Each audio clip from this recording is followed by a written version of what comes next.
Hello, I am Peter Labrie, and this is my daily video for Sunday, July 26, the year 2020. And today apparently is Aunts and Uncles Day. Today we celebrate the siblings of our parents, our aunts and uncles. Perhaps they spoiled you when you were a child, bringing you special treats and gifts. And in this day in history, in 1775, the U.S. postal system is established by the Second Continental Congress, with Benjamin Franklin as its first Postmaster General.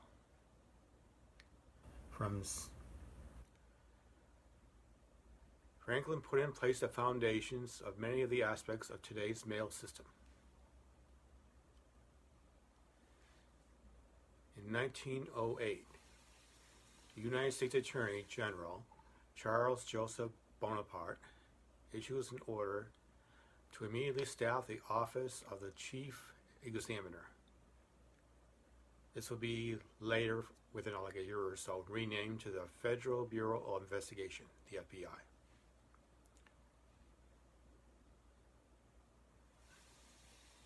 In 1945, we have the Potsdam Declaration, or the Proclamation defining terms for Japanese surrender, which is basically an ultimatum issued by the United States, Great Britain, and China, calling for the unconditional surrender of Japan.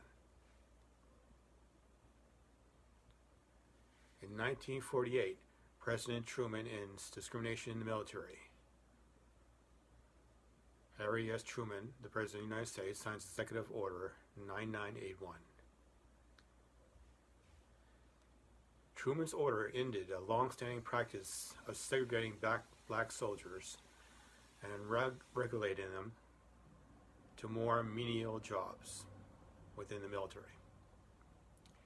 And in 1990, the Americans with Disabilities Act, ADA of 1990, is signed to law by President George H.W. Bush.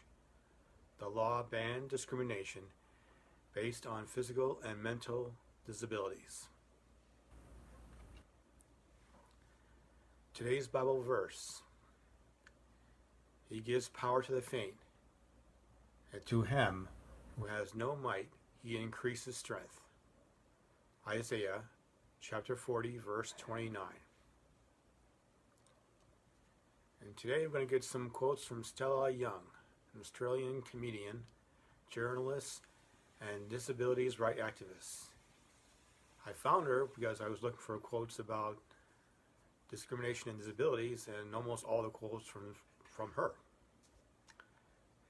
Young was born in 1982 in Australia with osteogenesis imperfecta and used a wheelchair for most of her life.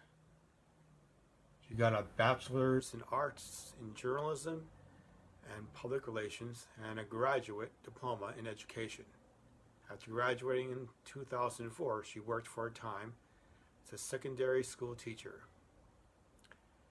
And she died in 2014 at the age of 32. A couple of months before her death, on Facebook, she had this to say about somebody else who died, and got a bunch of pictures on her feed about snowflakes. Apparently what they did at that time. I am not a snowflake. I am not sweet, infantilizing symbol of the fragility of life. I am strong, fierce, flawed, adult woman. I plan to remain that way in life and in death. About her condition, she wrote, I have a condition called osteogenesis imperfecta, OI, which has affected my growth and bone strength. In short, people with this kind of OI I have gradually experience hundreds of fractures in their lifetime and use wheelchairs for mobility.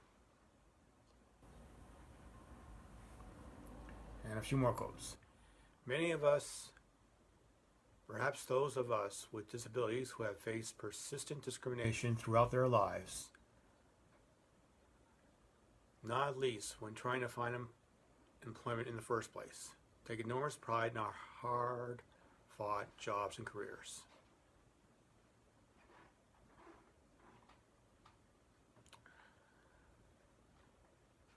I identify very proudly as a disabled woman. I identify with the CRIP community. I didn't invent the word CRIP. It is a political ideology I came to in my late teens and early 20s. Apparently, from what I saw, she uses the word CRIP frequently.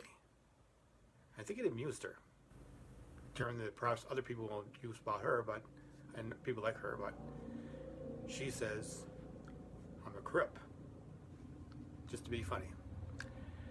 And that's it for my videos for today.